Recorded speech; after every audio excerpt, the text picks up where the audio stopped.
WHDD presents Susan Says. Well, I'm still watching way too much TV, but at least I can recommend things to you guys. First of all, PBS Ken Burns of the Pixie Haircut, 3-part documentary on Ernest Hemingway.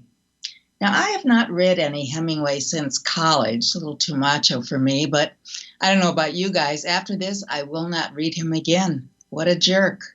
Macho nuts, and oh yeah, maybe because his mother dressed him like a girl when he was 2, he had women issues that aren't his fault.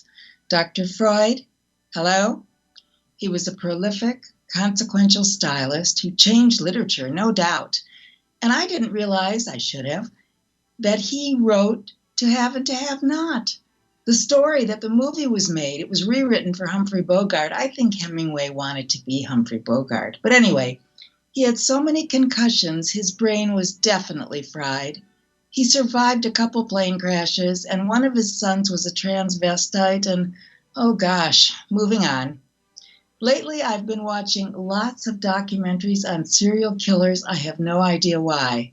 The biggies, like Ted Bundy, but there is one coming up about an old lady who says to the cops, "Hey, I'm not a murderer, I'm an old lady." Well, obviously she was both.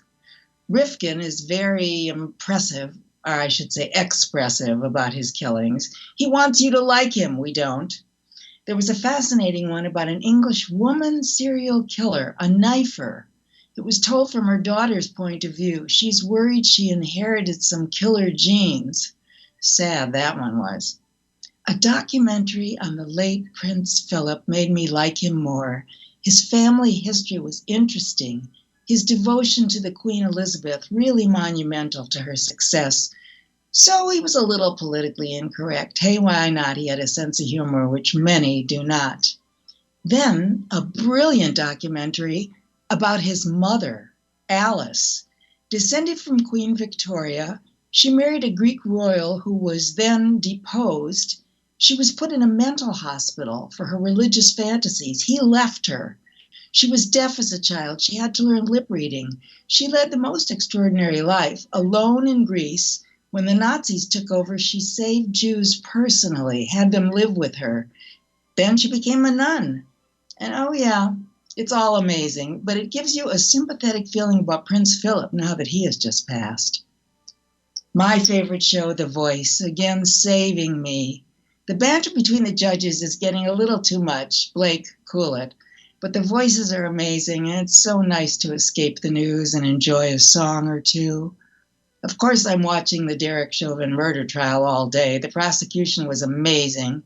2 exceptionally great doctor witnesses made it very clear to anyone with a brain or ears, Mr. Floyd died because this galoot cop kneed him on his neck for 9+ minutes. 9. Count it sometimes. The defense brought up some South African quack who was destroyed by the cross-exam. They report the jury is taking very good notes, but one woman removed nail polish one day. Uh-oh. Horrendous, of course, another black man, a young man, shot by a colorblind cop. Well, what else could it be? She sees a yellow taser and a black gun and thinks they're the same color. Oh, Lord.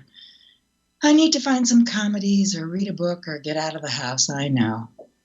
Susan Silver was one of the original writers of such TV classics as The Mary Tyler Moore Show, Maude, and Bob Newhart. She lectures and teaches sitcom writing and had a column on the New York Social Diary called The Search for Mr. Adequate. She hasn't found him yet.